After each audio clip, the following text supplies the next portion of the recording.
Inside New Orleans Sports with Eric Asher is underwritten by... At Villere's Florist, we deliver the magic of flowers 7 days a week to the North Shore and South Shore in the New Orleans area. Whether it's for birthday parties, baby celebrations, Villere's provides colorful floral displays for all. With a store full of fresh-cut flowers, exotic tropical flowers, orchids, roses, and even fruit baskets, our goal is to make your vision a reality. Villere's Florist, proudly serving Louisiana since 1969. Dave Miette Insurance Agency, 504-556-0809 or davemietteINSagency.com. For over 48 years, Southern Tires and Auto Repair has provided services across the New Orleans metro area. Southern Tires offers a range of tires for all vehicles and ATVs. We also have a full suite of auto repair options, including brake repair, rim repair, custom exhaust, steering and suspension, and so much more. Southern Tires and Auto Repair, 2550 Hickory Avenue in Metairie. Cnc Drugs is a family-owned pharmacy that's been serving Southeast Louisiana for over 50 years.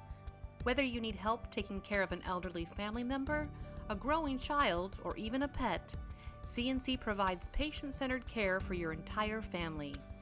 Cnc Drugs, large enough to serve you, small enough to know you. Locations in Mandeville and Araby.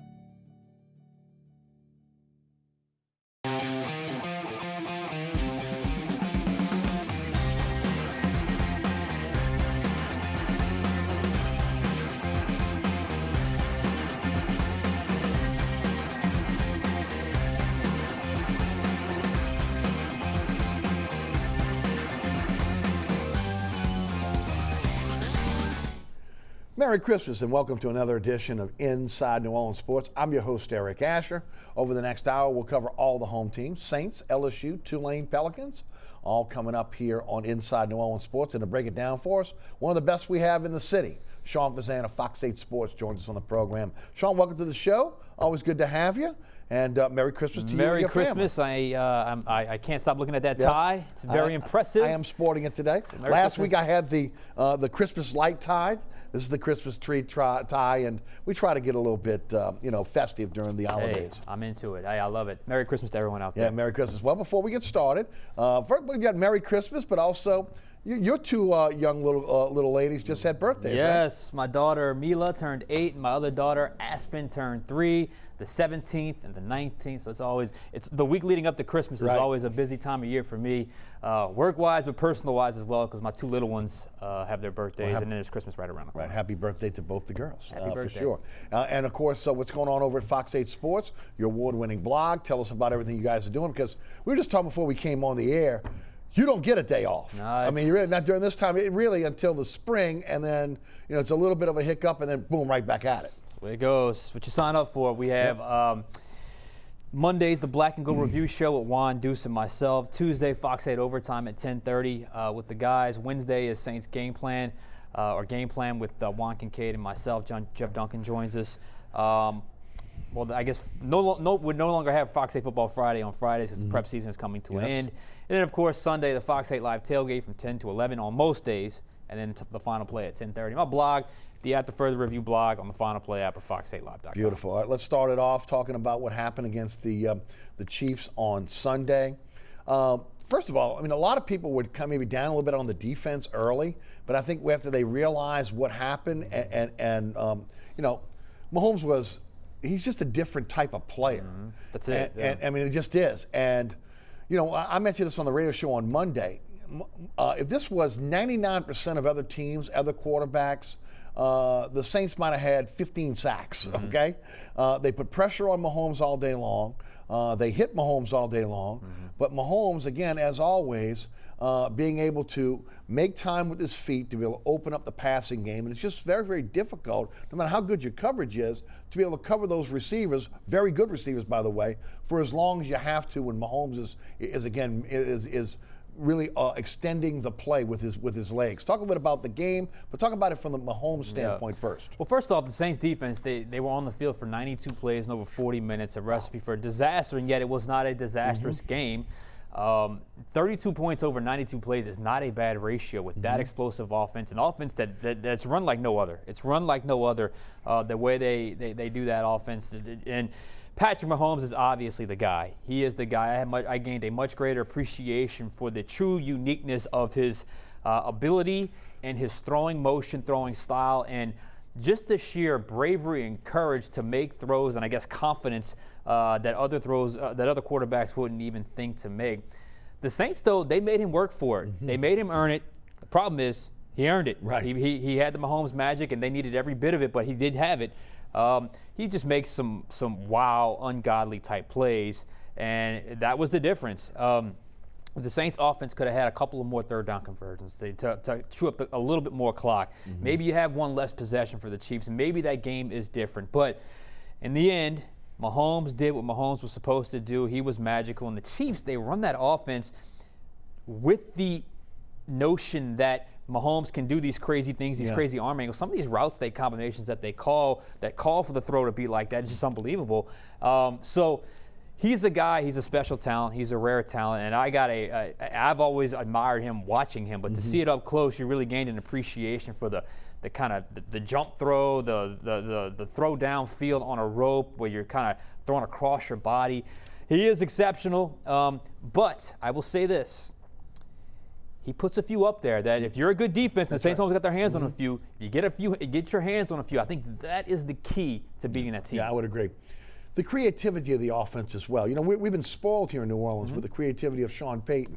You know, again, a mad scientist. But we can say the same thing about Andy Reid. There were some plays. There were some formations that really, first of all, confuses the defense.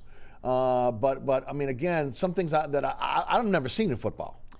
First touchdown, I almost stood up and clapped. I mean, because I'm a film guy. I mean, it was so great the way they did the triple motion with Tyreek Hill, and somehow he rolls to his right, short side of the field, and yet 1, 2, 3 progression. There's not enough space there, and yet there was the space to get the touchdown. I almost stood up and clapped. It was an incredible play. The play Mahomes makes where he drops it into Hardman, the two-handed push. Right. Very creative, very unique, very hard to prepare for because they're not going to give you the same thing every week. Right, sure. And you don't necessarily have the personnel to match up with an offense like that, but the Saints do. But you can't expect the defense to be on the field for 92 plays, 41 minutes, and realistically have a chance to win. And yet, the Saints somewhat did by the end of that game. They did. And to your point, there was a play with Hill where he goes in motion. That's the one, That's the one you're talking about, where he kind of just wide open for him. I mean, it was amazing. I mean, just to watch him back, again. back. It was crazy. It really was. But I mean, again, that's Andy Reid. And look, everybody, the comparison from Lattimore to Mahomes will be there until the end of time. I'm sure that if Peyton had an inkling that Kansas City was going to move up in front of him, he might have moved up and grabbed Mahomes. I think at the time, when you look at it, with Brees still with time left to play, and Lattimore, a lot of people believe that when that pick happened, that Lattimore was the right pick. In hindsight now, looking at the way this kid has played and has really changed the face of football, you're like, you kind of wish that maybe you would have moved up, but it is what it is at this point. Well, as we look back on this 4 years later, I thought Lattimore played his best game of the season. One of his best games of the season Sunday. Right. It's been a great pick for the most part. Right. He's had his down moments, and I think we've all seen that up close. But it was a little bit outside of their control because the Chiefs moved up to get him. They would have had to move up. But if he would have fallen to them at was it 11? 11.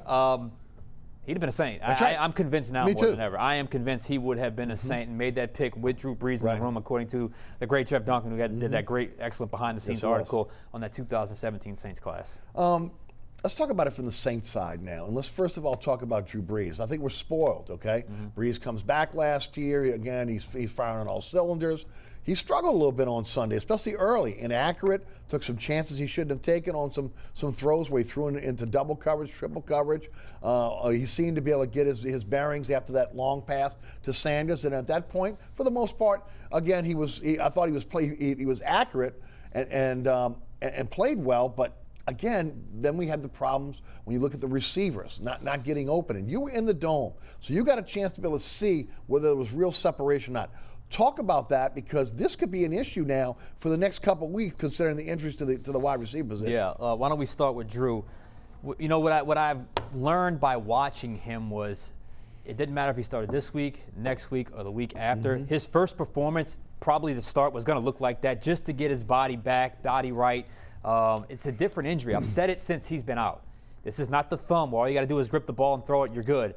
This is torque, this is turning, this is your body exposed, this is breathing, this is accuracy. That's all impacted by 11 broken ribs for a 41-year-old. So some were shocked at the rustiness. I was not. I didn't think he was going to be as rusty as he was, but because he looked, those 6 incompletions were terrible. They were terrible. Right. But I thought by the second half, or at least midway through the second quarter, he had settled in a little bit. He made some questionable decisions at times, but I'm telling you, I mean, at some point, I'm looking up on the field, and I got that top angle view, that all 22 view, and I am like, there is nobody open. I look and see them sending the personnel grouping of Tommy Lee Lewis, Jawan Johnson, and Lil Jordan Humphrey on a play, and I'm thinking to myself, there is no way that's a good matchup. It doesn't matter. I think each one of those guys can have an NFL future, and at some point they'll settle in, but they're not 3 guys on one play against the defending champs in December. It's not their fault, but it's all they had available. So they had no separation whatsoever, which is really, when you add it all up, it's a miracle this game was so close, because I'm telling you, they had nothing offensively by view of separation. And, you know, this happens, and it's starting to happen a little bit here over the last couple of weeks. You're starting to see the lack of running the football. Yes, it's creeping back up. It's a problem. And I know sometimes they can be in a little bit of denial about that, but it's starting to creep back up. They were running the football with Taysom Hill, so they've got to get that back going. So offensively, I felt like they were fortunate to be in the game. 18 minutes of time of possession, you usually get blown out, and yet here they are. They had a chance to win, but they had no separation, and Brees obviously was rusty. But I'm thinking they bounce back this week with that. Even if they don't necessarily win the game, I think offensively they'll look a little more crisp, a little more in tune. And hopefully they can work with some timing and rhythm with some of these guys they're going to have to depend on here in the next couple of weeks. Of course, Saints winners 32-29 over the, losers to the Kansas City Chiefs 32-29. They've lost 2 in a row now. And look, I talked about it on the radio show on Monday. You know, look, this was going to me was going to be a toss-up either way. Yeah. Okay? I mean, you're going against the defending champions. There's not a crowd in the dome. You're getting Brees' first start. And there are a lot of things that when you look at this and you say to yourself, well, you know, maybe this is a toss-up to me. The week before, that's a game you don't lose. You don't lose against Philadelphia. And that has been the issue with this team down the stretch. Again, losing to teams that, again, they have no business losing to, and then it affects them, again, when it comes to seeding, and also, again, almost sets the tone in a lot of cases for this team to make that dive, in December into January.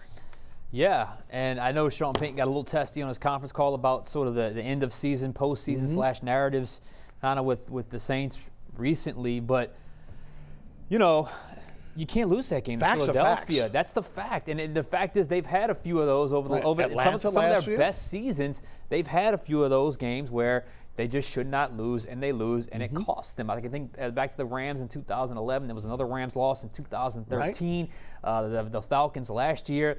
You got to focus. You got to, and I thought they coasted. I thought the whole entire team looked hesitant, looked a little bit surprised at what they saw. Yes. Didn't adjust well. Agreed. So look, this is the NFL. This is not, this is we deal with reality here, not made up narrative. This is very, very real right now. And look, this team has depth, but you can't continue to suffer the type of injuries that they're suffering and continue to play at the high level. I know it's easy to say next man up, but you just mentioned it with the wide receiver position. Next man up, there's a drop-off, a real drop-off when you got to go to guys you're pulling off the practice squad. Now, again, you look at the injuries along the offensive line, but more importantly now on the defensive side of the ball, where, look, it was a mash unit after that Chiefs game. And then with the quick turnaround, having to play on Friday against the Vikings, that may be a situation where a lot of guys may not be able to go. It's possible. The injury to Marcus Williams is something I'm monitoring because that could be a big one. Trey Hendrickson? Trey Hendrickson could be an issue. Who's having a phenomenal year, obviously. And one no one's talking about is Malcolm Brown, who's been out for a couple of weeks. You see these rushing numbers going up a little bit, him being right there in the middle.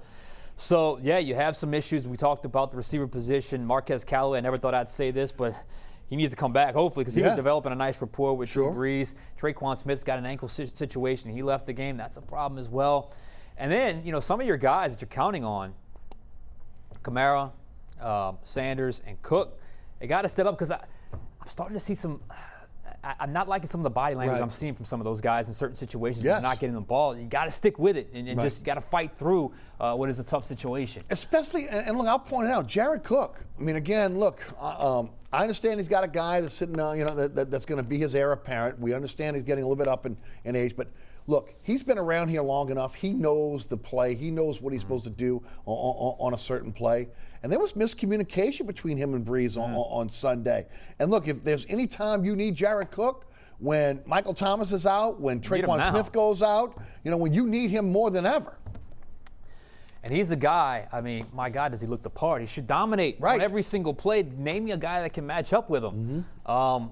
Inconsistency with hands, and sometimes they're not on the same page. I don't know whose fault that was on that play everyone was talking about. It looked like there was a little bit of a rift between those two. They ironed it out, and obviously he caught the big fourth down play. But nonetheless, again, get on the same page. Get Brees coming back. It's just they got to work through these things, and hopefully, if they win Friday, A, you win the division, and B, I think you're guaranteed your spot no lower than the third seed. So I think you're okay, but you got to regroup quickly here. Yeah, there's no doubt. And got to regroup quickly with, again, an injury bug with this team right now. That's the number one problem right now. That's my number one concern right now. I agree. They've got to figure and they've got depth. They've got depth, but right now, Nick Easton, to me, is the best guard on the team right now. More than Andres Pete, more than Cesar Ruiz right now. Some injuries to the secondary receiver. So, hopefully these guys can get back healthy in time for the playoffs. As you mentioned, Easton, 2 concussions, right? I believe so, yeah. 2 concussions in one season. That's not good. Again, hopefully he gets back. The receiving position. Kenny Stills is out there. You think there's any thought process of maybe going to a guy who's been in the system before, who's out there, who again is a proven receiver in the league, or at this point you got enough invested in the players you have, you'd have to sit because of COVID in order to be eligible to come on the team. What do you think happens there? I could see them possibly looking to that direction. I also think the likelihood of Michael Thomas returning in time for the playoffs might force them to hold off on that. Because I don't know if he comes back, would you have to then cut him? I guess you could do that in that situation. I don't know, but they were going to do it. I mean, now would be the time, right? So I don't know. I guess we'll see. Yep. Let's talk about the Vikings. They have been a thorn in the side of this franchise for as long as I can remember, okay? Going back to again, the Bobby Hebert days here in New Orleans, in the playoffs. So this is a team that comes into the Dome that's fighting for their playoff lives. Talk about this game on Friday. Well, first off, this team gave me nightmares as a kid. The first game I ever remember watching was that playoff game back in 1988, January of '88. That was I think I'd seen games before that, but that's the first one I vividly remember watching and being upset that they lost that game. Just name a year. Every single time they play the Vikings, they just do not match up well with this organization. This is way before Brees, way before Peyton. This is way before Mora.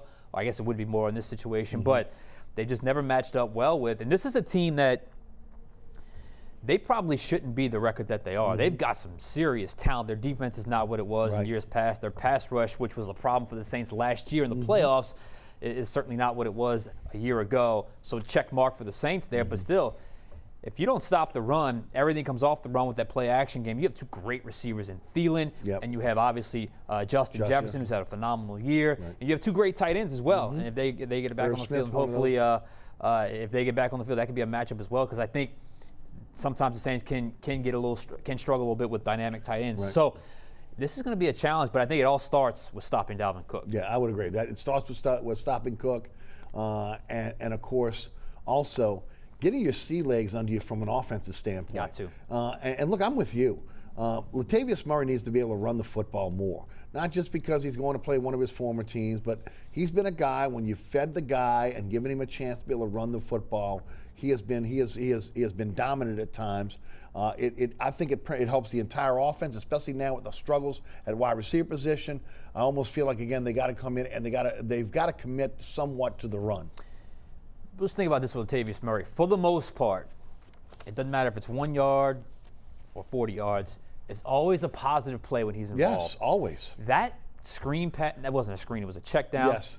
Was a phenomenal play. People do not understand what he did on that play. He stonewalled the guy, pushed him back to where the guy literally decided he's not going to blitz anymore and ran back in coverage, and then he leaked out into the flat. Brees saw him, and he ran to the end zone. That is a phenomenal veteran football play that I don't think the Saints take enough advantage of. I agree. And I think when you have Kamara struggling right now in the passing game, because if you saw what the Chiefs were doing, they were chipping him every single time he tried to get release out to the flat or outside. Get those guys on the field at the same time. To me, there's something there, and I think Sean Payton sees it, but I think there's more there. Panthers after that, and then again the playoffs. Right now it's looking like the Saints will not get the bye. They will not get the number 1 seed, which again, it is what it is. Only the thing the bye helps you with is to get healthy. Yeah, absolutely. Gives you another week they to could get use healthy. it right now. And they could use it. But at the same time, it is what it is. Does the narrative change a bit here if ultimately they don't get these last 2 for the Saints? I mean, again, from a team if you stumble into the playoffs losing, what would it be, 4 straight? Right. Clearly, I mean, look what's happening with the Steelers right now. After that loss. I mean, they've let it know City's melting. And lost 3 straight. Right. So, yes, of course, you certainly don't go in there with the confidence. With confidence. Now, like I'll say, in 2009, they lost 3 straight heading in, and obviously we know what happened. That was by design. It's not impossible to overcome that, but you'd rather be playing good ball heading into the playoffs. But look, last year they were playing good ball heading into the playoffs. It didn't happen offensively, especially. But I mean, especially if somehow, could you imagine if somehow stumbled and not won the division? You know what I'm saying? Which is still an outside shot of happening. It's an outside shot, right? Just take care of business. No take doubt. care of business. All right, let's talk about the Pro Bowl, or I like to call it the Reputation Bowl. I mean, first of all, this is a different year because you won't have a situation where guys are opting out of the game and then other players have a chance to be able to go to the Pro Bowl. Jordan, Armstead, Lattimore, Pete, Kamara. Of those guys, I would say Kamara probably deserving. Jordan had a nice year, but not the year we expect out of him. Armstead and Pete, reputation only, purely reputation only. Ramczyk is the best lineman on that line, and he's constantly overlooked. And then you talk about on the defensive side, how do you not have Demario Davis and Trey Hendrickson on that team? The league leader in sacks is not on the team right now. Wasn't even on the ballot until late, as far as I could tell. When the Pro Bowls are announced, I kind of just grin and like, this is so meaningless now. It really is. It really is. I mean, give me the All-Pro. I don't care about the Pro Bowl or give me the All-Pro. There is no way you can honestly look at Cam Jordan's season, Andrews Pete's season, or even Lattimore's season and think that's a Pro Bowl season. And even Armstead. And even Armstead at times, who's been up and down out of the lineup. So at this point, you just kind of throw your hands up and say that's just the way it's going to go with the Pro Bowl, and really just focus in, hone in on the All-Pro, which I know inside the Saints locker room they pay more attention to the All-Pro status as opposed to the Pro Bowl status. Which again is more legitimate. I got to be honest. Of course, it's a much more legitimate vote, and you're taking a hard look at. And remember, with the All-Pro vote, it doesn't matter what conference you're in. It is if you're the best of the best. And that's the other part of it. Well, when you make an All-Pro like Demario Davis did last year and not make a Pro Bowl, that tells you all you need to know. Everything you need to know. No, but again, it's got to be a little frustrating because there are clauses in these guys' contract that, again, if they go to a Pro Bowl, they're getting X amount of bonus money. And it's gotten to the point now where it's just honestly ridiculous. Yeah, it really is. Okay, it really is. People, you're not paying attention to what's going on if you're just checking the ballot with Jordan, Armstead, Lattimore, and Pete. And look, I can understand the reputations of a guy like Jordan and Armstead. Right. But it's not like Andrews Pete has a great reputation around the league. So how is that even a reputation thing? He's struggling this year yet again, and they paid him some money. So, yeah, that's move on from that because it's just not important anymore. There's no doubt. Finally, again, what are your expectations? What are your expectations for this team now as again, we look at the Vikings on Friday and then finishing out with the Panthers? And, look, the season has moved very, very quickly with COVID, even with COVID-19.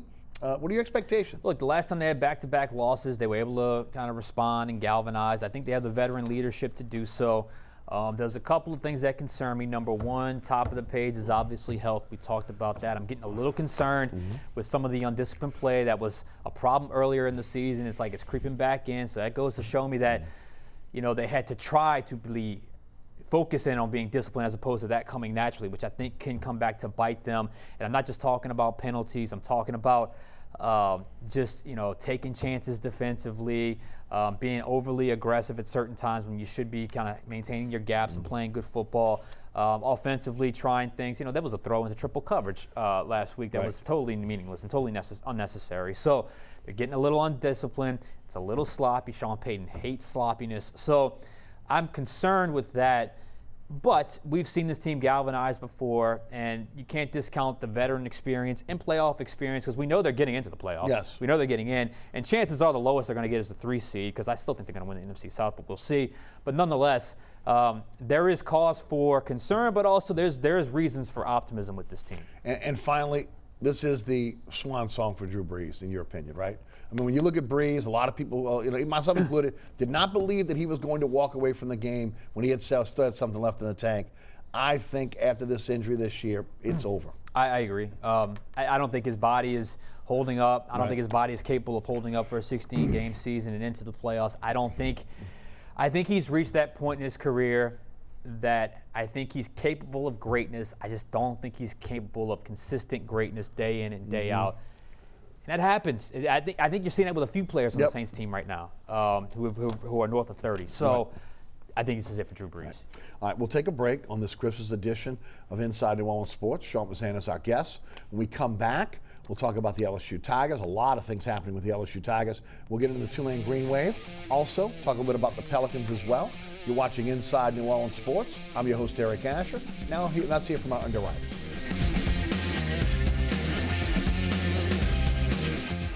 Burkhart's Air Conditioning, Heating, and Refrigeration has been family-owned and operated since 1989. Burkhart has energy-efficient solutions and offers brands such as Mitsubishi ductless AC units and Amana, the only manufacturer with a lifetime unit replacement warranty. Burkhart's offers maintenance bundle packages that include servicing your AC, generator, and tankless water heater. For more information on the services Burkhart's provides, visit acpromise.com. Burkhart's Air Conditioning, Heating, and Refrigeration, providing comfort for life.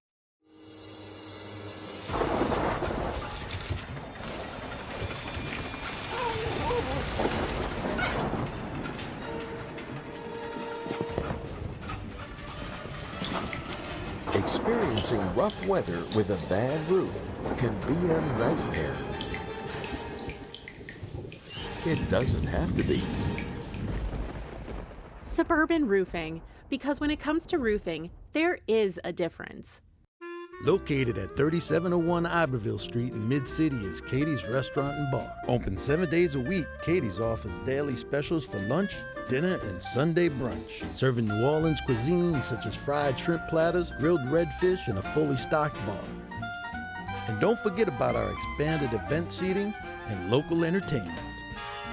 Featured on the Best of Food Network's diners, drive-ins, and dives, Katie's Restaurant and Bar. Welcome back to the Christmas edition of Inside New Orleans Sports. Merry Christmas to each and every one of you. Sean FAZENDE is our guest from Fox 8 Sports. LSU, 53-48 winners over Ole Miss, winning their last 2 games of the season, beating number 6 Florida in the fog, Ole Miss in a monsoon up in Tiger Stadium. They end up 5-5. The narrative ever-changing this season with LSU. Started off thinking this was going to be a team that was going to have a chance to be able to go back to the playoffs or at least again compete in the SEC. They start off with the Mississippi State debacle, and of course it seemed to go downhill from there. The opt-outs, those that were transferring in the middle of the season, the opt-outs before the season, those that quit in the middle of the season, it became a very, very toxic situation for the LSU Tigers. But Sean, I got to tell you, I don't think I'm prouder of an LSU team than I have been watching the kids that stayed over the last 2 games, the heart they played with, the determination they played with again, this thing just crumbling around them. The depths of despair after that Alabama game was as bad as I've seen it and as just toxic as I've seen it. And when you contrast that with the unbelievable high just 8 months or 9 months before that, 10 months before that, with the greatest season any of us had ever seen, that high to crash that hard, that can do something to your emotions. And for them to basically galvanize and when all hope was lost, go into the swamp and win that game, and then close out a very hard-fought game against Ole Miss. I never thought I'd be happy to see 5-5, but I was so happy to see 5-5. But to finish the way that season finished with as bad as it looked, and look, follow Ed Orgeron's career. He's got an uncanny ability to kind of pick himself up off the mat a little bit. He was on the mat obviously after Alabama. They rolled, and this was not a successful season. We know that, but to finish that way when it could have, I mean, could you imagine if we were sitting here 3-7 right now? Man. I mean, so to rally like that and to finish with those 2 wins, whew, yes, I was proud because that was a lot of freshmen, it was a lot of sophomores, and there was a lot of guys that stuck around when the end thing to do was get the heck out. And they made a difference, and you know what? They got the job done. You and I were talking about it in the break, and I mentioned it on the radio show on Monday. One of the things that came out of the post-game press conference from that win against Ole Miss was at least 2 players, talking about and again sending a message to those that quit on this team, that quit on this program. One of those guys, obviously Jacoby Stevens, talking about again when he was 50 years old, he didn't want to look back on saying that he quit. That he wanted to, that he stuck it out. Keishon Boutte, well, again, set the record for a freshman in that game. In terms of number of yards and saying that after he hurt his ankle, we saw that ankle get hurt, that he had to stay on the field, that he couldn't quit. Almost sending a message to those guys that walked out on this team, you know what, we're not going to quit. We stuck it out. No matter how bad things got, we stuck it out. And the good news is for Ed Orgeron, and I said this in my final say last week, there's no guesswork anymore. You know who's all in. Yes. The line has been drawn. True. And there was some players checked out. There was some people that I think they had bad voices in their ear. There was some entitlement that crept in. We didn't want to admit that. We wanted to put it all on the coaches and the coaching staff and Bo Pelini. And Lord knows he did enough to earn where he's at right now, which is unemployed. But come on. You cannot fall that far without having some bad seeds inside that locker room. And to have that strong of a response from players like Jacoby Stevens, youngsters like Keishon Boutte, who is going to be a star. Yes. It goes to show you that the players knew that there wasn't not everybody was all in. And you can't have one team, one heartbeat if you're not all in. That's a great point. So perhaps things will swing back up, but we'll see. I knew that, look, it was a crazy season, and with LSU, it's always going to be, like they say, carnival or crisis, and it was more crisis this year. But nonetheless, to finish with those 2 wins certainly was a very positive thing. You made a great point when we were talking in the break, and it's a point that you've made before, and it's about recruiting. On one hand, it's great to have this nationwide recruiting base where you can go anywhere in the country and somebody wants to be an LSU Tiger. But it's also something to be said for the kids that again are homegrown Louisiana kids. Talk about it. Yeah, I think I think Ed's gonna have to and some of that is more on what's produced in Louisiana that year. Absolutely. But I do think there has to be a little bit more of a recognition of where is it easiest to find the guys that are going to love and bleed purple and gold? And obviously those kids are going to reside in the great state of Louisiana. It's great to have a national brand, and you pull a few guys here and there that come in and they become LSU Tigers, and they're great. But, they just had a decommitment this year. Can you really expect a California kid to not decommit when he doesn't sign on signing day? Right. They have this pipeline to the East Coast and the Maryland area. That's great. But I can recall last signing day, there was a couple of receivers from that area that ended up not signing on the dotted line. They didn't have that same connection. Now contrast that with some of the guys that they picked up late here in this class that were from Louisiana. Jack Besh, Langlois, Logan Diggs got the offer. I don't know if he's going to come here. Right. The Rummel kid. There was Savion Jones out of St. James who's probably going to sign here pretty shortly. So I think there needs to be an awareness of the national scene, but also an awareness of who are the ones that are going to be, as I guess you could call it, loyal to LSU or want to be live and die LSU. And I think that resides from the great state of Texas down to Florida and everywhere in between. But first and foremost, protect Louisiana. Right, I would agree. Now, with that said, with all the toxicity around the program, a lot of people, myself included, were watching very, very closely on what was going to happen on recruiting day, the early signing period. Again, last Wednesday through Friday, 19 signees. And again, some are saying a top 3 class, a top 4 class. Are you surprised? It goes to show you, well, the class, you didn't see the wave of decommitments when everything got wrong, when everything went bad. So that's why I didn't feel like Ed Orgeron had lost his touch quite yet. That's why, I tried to balance the overwhelming criticism of the coaching staff and Ed Orgeron with, I think we've got some bad seeds here. And I think that's true when you talk about how much that team rallied for Ed Orgeron and that staff, and how much he was able to hold on to a much-needed recruiting class right now. Now, they're saying that there's still some holes in that class they got to fill, especially along that offensive line. So was I surprised? Not when you didn't see the wave of decommitments. So once you got to signing day, you didn't see all those decommitments.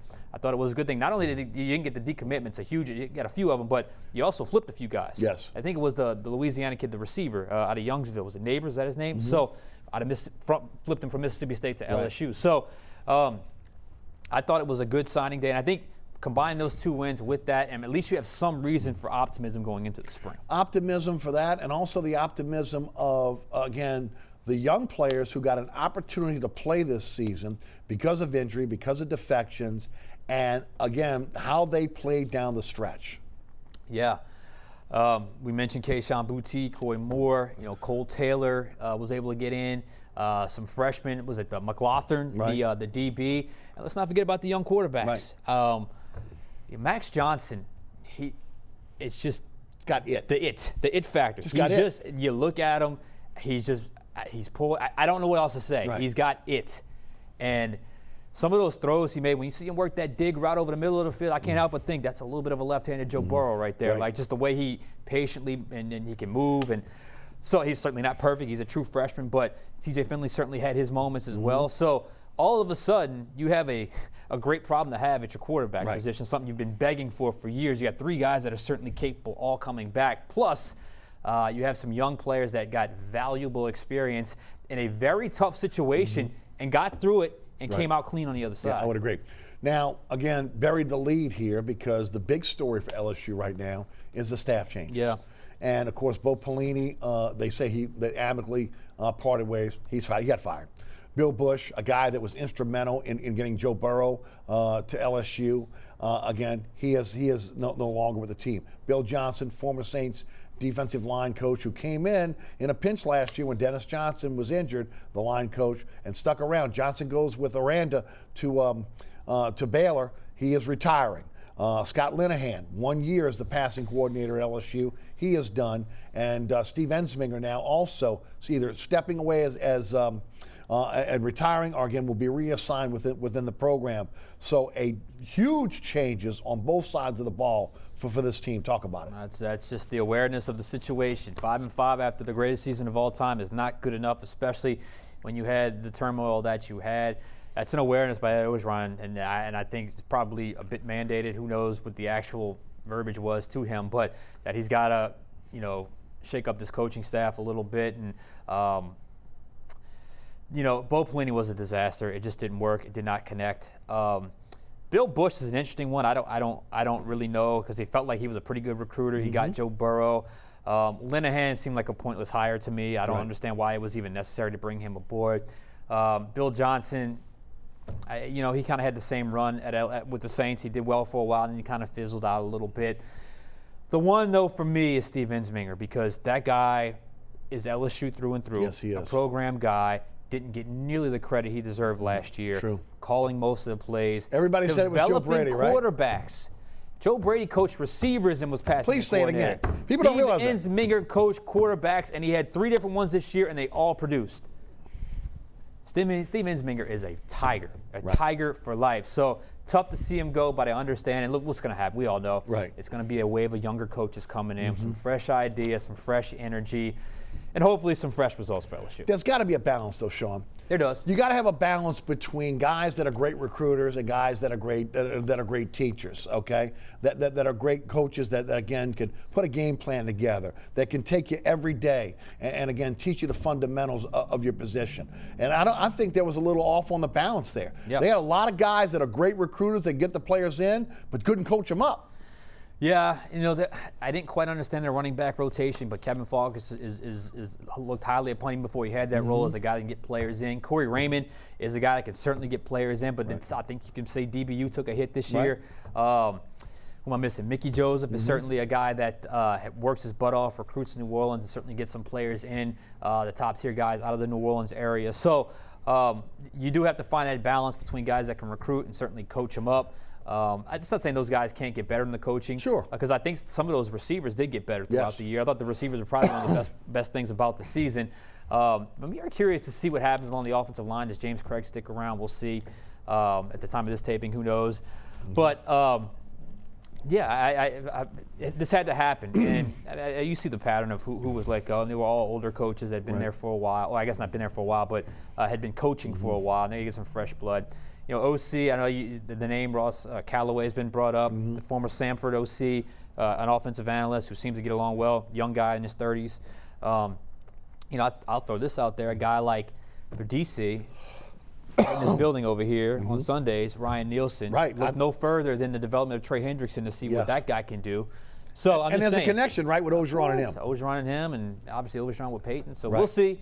But I'm very curious to see who these coaches end up being, because I think it's going to fit a certain mold. Young, hungry, energetic coaches, and hopefully those guys can recruit as well. But Nielsen can, because he was a recruiting coordinator, Yes, he I was. believe. Yeah, no, you said it, and it's the first guy I thought that the next step for him is a defensive coordinator position. Why not do it at college? Why not do it at LSU? He's already got that relationship with Ogeron. We saw what he's done with this defensive line here. Honestly, I think it's a shoe-in. I'll be surprised if he's not. I want to go back to James Craig, though. Last year, what he did with the offensive line, phenomenal, right? This year, and look, they have blue chippers that they brought in over the last few years. The Cardell Thomases, the Martinez. We go right down the line, the Doomervilles. I mean, there are a lot of really good players on an offensive line, at least we heard coming out of high school. Those guys have just not made the progression here. I keep hearing that LSU's got to go out and get graduate transferred offensive linemen. They're begging the Harvard Center to stay, at this point. Man, there's got to be an opportunity for these kids that again came to LSU with all these accolades to get better. Got to coach them up along the offensive line. Not sure what's happening there. I never really understood. There was a situation earlier in the season where they were down a guard, and Charles Turner was the first guy up. Then there was a situation where a guard went out in I believe it was the Florida game, and Marlon Martinez came in. I'm thinking, well, they have Anthony Bradford, they have Cardell Thomas. I don't know if they were available for that game. The tackle situation, the only reserve lineman that seemed to step up was Cameron Wire. Last year, I think the O-line was a little bit overrated, because if you really go back and watch, there was a lot of free blitzes where Joe Burrow made him look pretty good. But that's got to get better, because you're not going to win consistently if you don't have that's the difference between Clemson, Alabama, Ohio State. The line of scrimmage never takes a dip. No doubt. The Saints, LSU. It's a little bit like this along the line of scrimmage, just because of what's produced here in Louisiana. No, I would agree. And it's almost to your point, again, you want to talk about Saints, I mean, that's been the issue there the last few years when you talk about the playoffs. Again, the interior of the offensive line. You got to win in the trenches. All right, final question about LSU, and we'll move on to Tulane. If Ogeron does not turn this thing around next year, no matter, again, whether he brings in brand new assistants or not, which we know is going to happen, is he on the hot seat? Yes. I think he's got to get back 10 wins, or he could be gone. Me too. I think he's got to have a 10-win season next year. I think all the favor, all the goodwill that he bought with that championship should have lasted him a couple of years. But when you have such a disaster like this, it all gets condensed. Now 2021 is it, and I think you feel that from the program right now. I think they quite get it. But I'll say this, and I said it earlier, he has an uncanny ability to pick himself up off the mat. So I could see them having another good season next year. All right, then let me make a follow-up on that. How do you entice the best coordinators or assistant coaches to come to your program? They're not stupid. They know what the landscape is, if ultimately you could be on a one-year hot seat. Because if you come in and do great, look at Joe Brady. You go on. Joe Brady's going to be an NFL head coach at some point. Maybe not next year, but I've heard his name for NFL head coaches. But which is amazing. You come here and you do well, you become the next hot guy. I mean, you come in and resurrect LSU for whatever reason, you get opportunities. So, Aranda's a head coach at Baylor, although he had a tough year this year. But I mean, you come here to LSU and you do well, you instantly go to the top of the list on a lot of coaching jobs around the country. Great point. Tulane ended the season 6-5, the regular season. As of the taping of this game, the Idaho Potato Bowl has not been played. Again, we'll talk about the season, the regular season as a whole. First of all, to be able to find a guy like Michael Pratt, and again, his poise, the way he got better each and every game. You got to feel good if you're a Tulane fan, because again, the hardest position to be able to recruit and to hold on to is the quarterback position. And they got a guy as a true freshman that looks like he can be here for the next few years. And again, if he continues to develop, could be a pro quarterback. Yeah, I think physically he's going to develop a little bit more. I think he can probably get a little bit bigger once he's inside the weight room.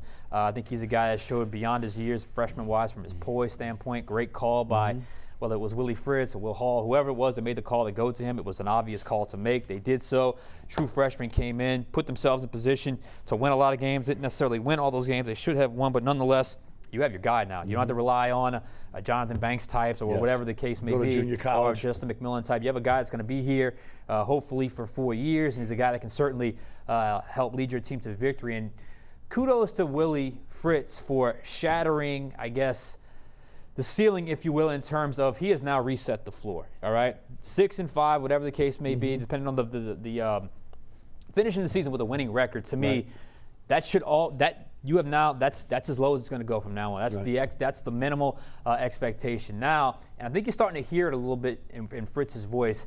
The days of moral victories are over. Those games that you lost, you should have won. Was it the SMU game? Was it Tulsa? The Tulsa game and Navy? The Navy game.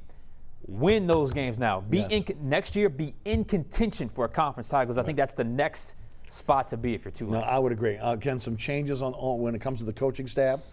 Jack Curtis is out. Again, look, that's another thing with Willie Fritz. It does not matter if you are close friends, if you're tight, if you guys have been on the same coaching staff for a decade, if you've been his right-hand man. If he feels that it's gotten stale and he needs to move on, he moves on. It doesn't matter. Jack Curtis and him were together at Georgia Southern, and he came to New Orleans with Coach Fritz. Chris Hampton is the former defensive back coach. He's back. He's the defensive coordinator replacing Jack Curtis. And a lot of that has to do, again, with the expectations of this defense this year.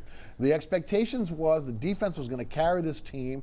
And again, even though they got better toward the end of the season, they did not carry them as they should have early. And through a lot of those games where you look back and you say, the Navy loss. You look at the loss again. The Tulsa loss. The Tulsa loss. You go right down the line. Again, you can put it on the backs of the defense. Yeah, it's a tough, brutal business, but he did that with the offensive coordinator when he went to Will Hall a couple of years ago. I forget the offensive coordinator's name at the time. Yeah, he seems to have a good awareness for when it's time to pull the plug. He certainly worked with Will Hall. We'll see what happens with his replacement. Good opportunity for him to go to Southern Miss, obviously, but yeah, so we'll see. I mean, he certainly has a pretty good eye for his coaching staff and what needs to be done. It caught us all off guard because I didn't think he necessarily thought of that defense as being terrible, just not as good as they could have been. But he's fearless. And look, you can't tell me that those guys weren't they together at Georgia Southern? So this guy's got a relationship with him. It had to be tough. Sometimes you got to make those moves. Right. Chip Long is the new offensive coordinator replacing Will Hall. Supposedly will run the same type of offense that was run by Will Hall. Your thoughts there? Well. Hopefully that is the case. If I'm Willie Fritz, I'm not looking for somebody that's going to reinvent the wheel offensively, because I think they've broken through, especially with the offense he brought to Tulane. The ground and pound, run the ball for 48 times a game. So now they pass the ball. They got a young quarterback, got some skill. Yeah. They got some skill on the edge. And don't look now, but that offensive line is starting to build a little bit of depth. A lot of locals on that line as well. So you got a young guy. Again, they're all kind of fitting the same model here. These young, cutting-edge guys understand the new concepts. I think it's a good day. Now, look, this guy's got some shoes to fill. So we'll see with the accountability when it comes to him. You mentioned the offensive line. George Barnett, formerly of Miami of Ohio, comes in for Cody Kennedy, who left with Will Hall. Those guys are close friends. He'll go with Will Hall to USM. And the offensive line got better. They got better under Cody Kennedy.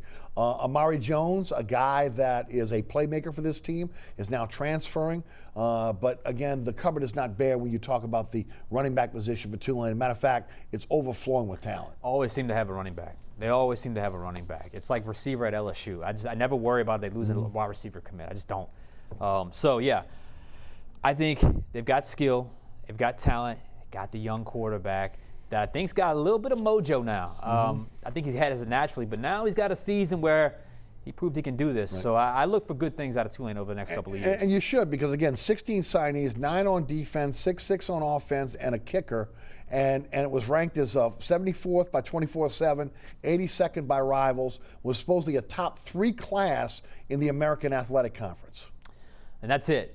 Forget the national rankings. Right. What are you doing in your conference? You got to win your conference. And if they're able to successfully recruit, and I've always felt like with Tulane, it was depth along the line of scrimmage, a lot not much different than obviously LSU, but obviously in a different realm, different level of football. But still, nonetheless, I think if you are able to successfully get those offensive linemen and successfully bring in those recruiting classes, and I think early on in Fritz's era, he did not have the inroads to the local talent. Now he does. Yes. So I think it's all coming together for him. So I look for, hey man, let's reset the expectation here. Let's talk about conference titles when you talk about Tulane. Yeah, and like we're doing right now with the University of Louisiana, right? Yeah, I mean, exactly. Again, they have Billy Napier's turned that program around, and again, ranked program. It's unfortunate they didn't get a chance to play the Sun Belt Championship and maybe avenge that Coastal Carolina loss because of COVID-19. But all of a sudden, again, all the big boys seem to be coming for Billy Napier. I got to tell you, I was shocked earlier this week. He's stiff-arming them. Like I'm not. It's amazing. First, it's for South Carolina, which again you could say, but Auburn.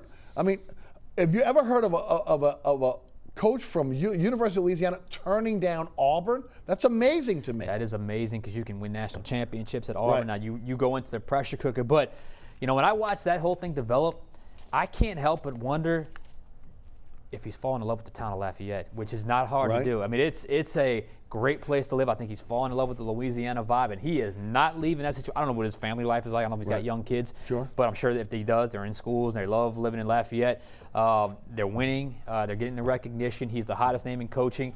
So for him to bypass Auburn, it really goes to show you UL and the town of Lafayette, the city of Lafayette. Right. It's because, and I've always said that. I did a story on him a few years ago. I'm like, this is a sleeping giant. This is a sleeping giant right here.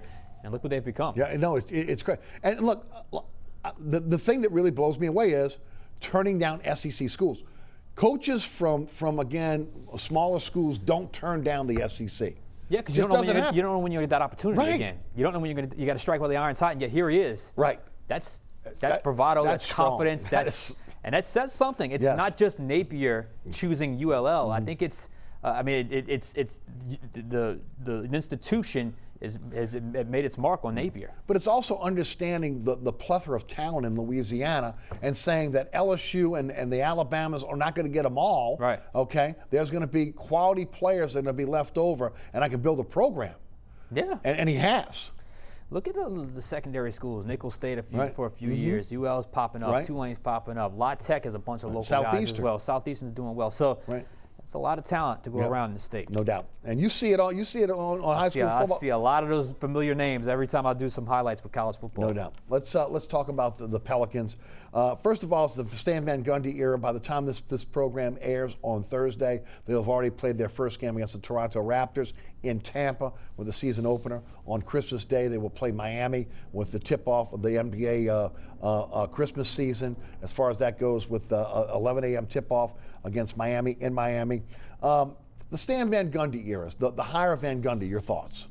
Well, it's definitely a different tone. It's definitely a different identity that you want when you bring in a guy like Stan Van Gundy. The freelance, freewheeling nature of Alvin Gentry is now replaced with the rigid structure, physical practice, defensive DNA of Stan Van Gundy. Totally different, and that happens when you make a coaching change. You generally want to do something different than what you've already done. And they've made a few signings and trades that lead me to believe that they are going to have the personnel to adapt to that identity, but I'm very curious how quickly that marriage works, because they've been playing a certain way under Gentry, like I said, the freestyle, freelance type of game, and now it's going to be a little rugged. I do think, though, in the West, that's probably the path to go if you want to get yourself back into the playoffs, which I'm not sure if they're a playoff team yet. Right. But nonetheless, it definitely is a 180 just in terms of what your identity is going to be. Right. Do you like the changes within the roster overhaul, bringing in Steven Adams, Eric Bledsoe, also again Willie Herman Gomez, the drafting of Kira Lewis Jr. Why don't you talk a little bit about the changes? Because the roster makeup is different now than what it was. And then look, Drew Holiday was a guy that I really appreciated. His on court, off the court, but I felt like he touched greatness, but he just was not consistently great. But obviously a very good basketball player. You bring in a guy a totally different style when you got Bledsoe, and then you got a situation with a guy like Adams, who is, that guy, he's just there to be physical and rebound. So yes, I do like that. It's just a matter of, can they make this marriage work blend it in with the rest of your roster with a guy like Zion, who I think they want to be more physical and around the rim more this year, as opposed to kind of laying around the three-point line. And a guy like Ingram, who is silky smooth, a guy that got great length, can get inside, can get outside. How does that all work? We'll see. And look, a in-shape Zion Williamson, which we saw the other night with 33 points and the ability to be able to play the extended minutes, that goes a long way for this team as well. Yeah, they got to get that figured out, because that's inexcusable. You got to stay in shape for the entire season. So if he's in shape, that's great. He just needs to stay that way for the entire season. Final question, again, having to do with another bowl game here in New Orleans. Louisiana Tech taking on Georgia Southern in the New Orleans Bowl. Here's another Louisiana school doing well. Of course, 5-4 this season for Tech, 7-5 for Georgia Southern. Like it. Liked La Tech, great program. A Holy Cross kid leading their team in tackles. How about that? There you go. And of course, look, when you start talking about the national championship, did you agree with Ohio State and Notre Dame making the Final Four? No, I did not agree with Ohio State. The Big Ten totally botched that situation. They released the schedule, canceled the season, brought it back, made ridiculous COVID rules. Teams fell below the threshold, and they redid the threshold to get Ohio State in the conference championship game. Obviously, they win, but to go, what was A&M, 9-1 in the SEC versus, 6-0 in the Big Ten? Come on. Right. Come on. I think A&M deserves a spot. Right, and also some people can talk about Notre Dame and Cincinnati as well. Yeah. Again, does Notre Dame deserving? I think this is... I'm okay with Notre Dame more than I am with Ohio State. But this is made for TV this year. With COVID-19. No doubt. More than anything else, made for TV. Sean, as always, thanks so much for joining us. One more time, tell the folks about what you guys are covering at Fox 8. Yeah, we'll have our game plan show on Wednesday. We'll have our Fox 8 live tailgate Friday, Christmas Day, and then final play Sunday at 10:30. Merry Christmas to you and your family. Merry Christmas. Thanks so much for tuning in. Remember, there's a rebroadcast of this program each and every Thursday night now at 6 p.m. Also again at 10 p.m. on WLAE-TV 2. On Friday nights, 9 o'clock, Pelican Sports Television, 10 o'clock on WLAE, 2 a.m. on The Deuce on Saturday morning, and then Saturday afternoon at 5 p.m. on WLAE-TV 2. Also, don't forget, you can watch the program on ericasher.com. The WLAE YouTube page has all the previous episodes, including the current episode. And you can catch me on the radio. That is 106.1 FM. That is 4 to 6 weekdays. You can listen live at ericasher.com. The podcast is available on all the major podcasting platforms, Apple, iHeart, Spotify, you name it, it's on those podcasting platforms. And as always, want to thank our underwriters who make this program possible. Please continue to support those fantastic underwriters, all locally owned and operated businesses who need your support. And of course, special thanks to our friends here at WLAE-TV, the fantastic folks here that are in the production staff, including Ron Yeager, Jim Dotson, Tommy O'Connor, Tommy Faley, and the best director on the planet, William Hill. For Sean Fazende, I'm Eric Asher. Thanks so much for tuning in. Merry Christmas to you and your family. We'll catch you next week for the New Year's edition of Inside New Orleans Sports. Merry Christmas.